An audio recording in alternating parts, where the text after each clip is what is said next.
आहे. एक शिक्षकी शाळेमध्ये काय जातं, हा दुर्गम भागातला विषय आहे. तुम्ही हे समजून घ्या. दुर्गम भागातला असल्यामुळे काय होतं, एखादा शिक्षक 2 दिवस नाही गेला, 3 दिवस, ते शाळा तशीच राहतं आणि सगळा गोंधळ निर्माण होत आहे. पैसे जाईल, आदिवासी विभाग त्याचा खर्च करेल, काय असेल तो नंतरचा भाग. पण सभापती महोदय, एका शिक्षकी शाळेमध्ये तुम्ही सगळे ग्रामीण भागात आहे. आखरी शाळेमध्ये समानता नाही आहे शिक्षणामध्ये. आमदाराचे पोरं दुसऱ्या शाळेत शिकतं, श्रीमंताच्या पोरीची शाळा वेगळ्या झाल्या, गरिबाच्या पोरीच्या शाळा वेगळ्या झाल्या. पण त्या गरिबाच्या शाळेला साधा शिक्षक भेटू नये हे काही चांगली गोष्ट नाही आहे. किमान त्या 2 शिक्षकी जर आसन सुट्टी एक हे ठेवा, त्याला काय म्हणतोय का, एका तालुक्यावर 4 शिक्षक ठेवा.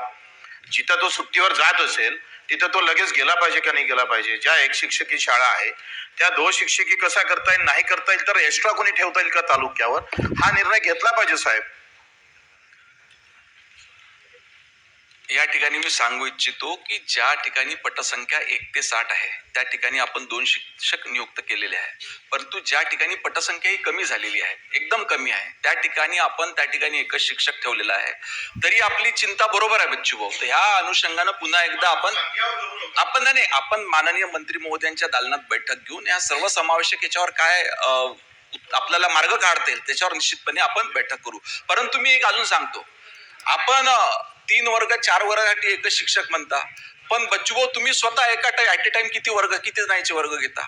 10 वर्ग तर तुम्ही ऍट ए टाइम घेता. त्याच्यामुळे आमचा शिक्षक कॅलिबरवाला आहे, तो 4 वर्ग ऑटोमॅटिक घेऊ शकते. जर का संख्या कमी असली तर 4 वर्ग घेऊ शकते.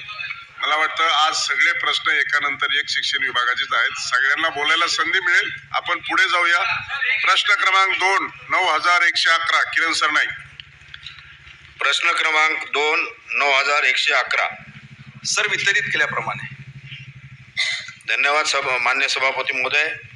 संच मान्यतेनुसार इयत्ता 9वी व 10वी या दोन्ही तुकड्या मिळून 40 विद्यार्थी असल्यास शिक्षकांना अतिरिक्त न करण्यासंदर्भातील 3 ते 5 किलोमीटर शाळा अंतराची अट रद्द करण्याबाबत व त्यांना सेवा संरक्षण दिले पाहिजेत, अशा प्रकारचा हा तारांकित प्रश्न आहे.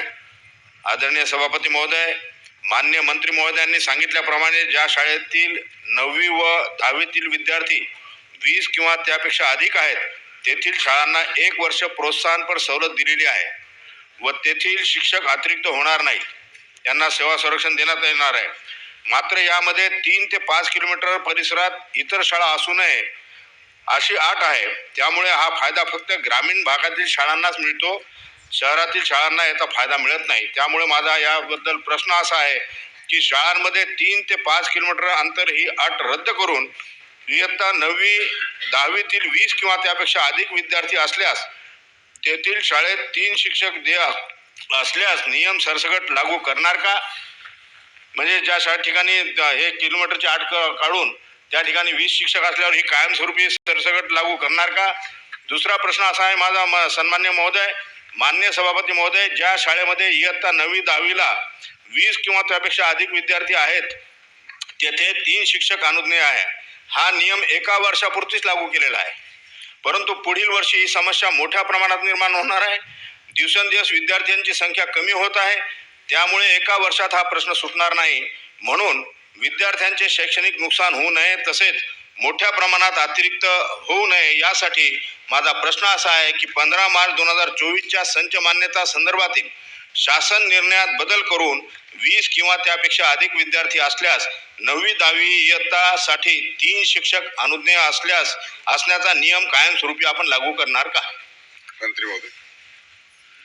सभापती महोदय, शासन निर्णय 15/3/2024 मधील तरतुदीनुसार ज्या माध्यमिक शाळांमध्ये गट 9वी व 10वी करता शिक्षक अनुज्ञेय होतात अशा शाळेपासून 3 ते 5 किलोमीटर परिसरात असणाऱ्या व त्या परिसरात माध्यमिक शाळात 9वी ते 10वीच्या गटाकरिता 0 पदे मंजूर होणाऱ्या शाळांमध्ये इयत्ता 9वी व 10वीच्या गटामध्ये संच मान्यता 25-26 मध्ये दोन्ही वर्गाची एकत्रित पटसंख्या ही 40 असल्यास 3 शिक्षक अनुज्ञेय करण्याबाबत शासन निर्णय आपण 24 मार्चला त्या ठिकाणी निर्देश देण्यात आले होते.